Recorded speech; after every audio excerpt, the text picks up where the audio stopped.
Recovery is where an athlete will do different things in order to make their body return back to normal after a hard exercise. By doing this will allow your energy sources to replenish and go back to normal. It will also repair the muscles that have been used a lot in the exercise. Different events will require different recoveries. For example, if running a marathon, you would need to rest for at least 2 weeks in order for your body to go back to normal. If perhaps playing a football match, this would be at a moderate intensity, and some athletes will go in some ice baths in order to recover their muscles. This may only take a couple of days for the footballs to go back to normal. Depending on the different intensity, recovery could take from between hours to weeks. In recovery, there are many different components for it. In the graph, the rectangle on the left shows the amount of oxygen required for the exercise taking place. The oxygen deficit is the oxygen that is required but not breathed in by the athlete. This deficit may differ depending on the intensity of the exercise and the warm-up before. If the exercise is a high intensity one, then the oxygen deficit will be very high, as the demand for oxygen is a lot more.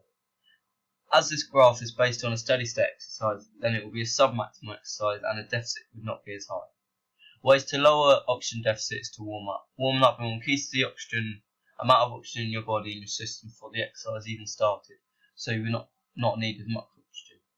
After the exercise, you will begin recovery. This process is called EPOC. This stands for excess post-exercise oxygen consumption. This can also differ due to different intensities of the exercise. For example, if someone is doing a sprint, the recovery of the body will not take as long as the energy systems will not be working for very long, so it will not take a long time for the body to go back to normal.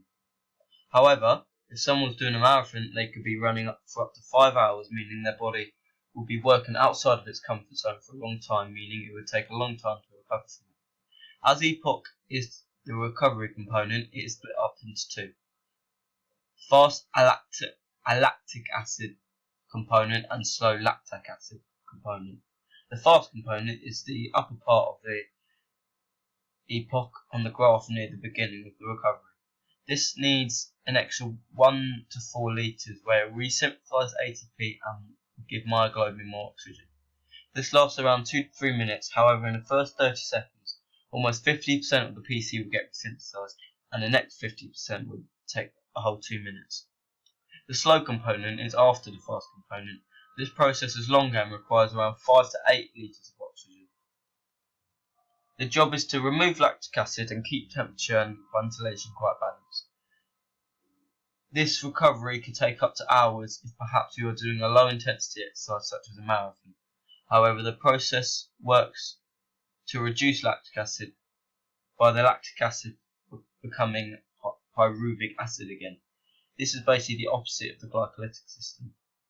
This then does the aerobic system backwards, and then the lactic acid and the lactic acid produce into carbon dioxide, water, glycogen and glucose. This then helps restore glycogen. When exercise, you produce a lot of CO2, therefore you would want to get rid of it, meaning in the recovery stage you'll still need to keep ventilation quite high. Therefore, as EPOC needs energy, ventilation would be quite high. Therefore, heart rate would be quite high in order to deliver more oxygen to the muscles. In the data of this VO2 max test, the student's blood lactate raised to a quite high amount when you finish the test, as the production of lactic acid will be very high as the student is working at maximal intensity. His breathing rate and heart rate will also be raised very high due to the demand of oxygen. And like I said previously, this will be quite high after the exercise, as oxygen is still needed in the recovery period, and that it can decrease gradually instead of instantly. In a sport such as a marathon, the recovery period people may be completely different for different people. For example, a professional long-distance athlete recovery period will not be as long as recovery period as someone who may be doing a marathon for the first time, as the athlete's body would be used to all the changes that needs to happen. Therefore, it will know how to recover more efficiently. For a non-professional athlete, it can take days or even weeks to recover.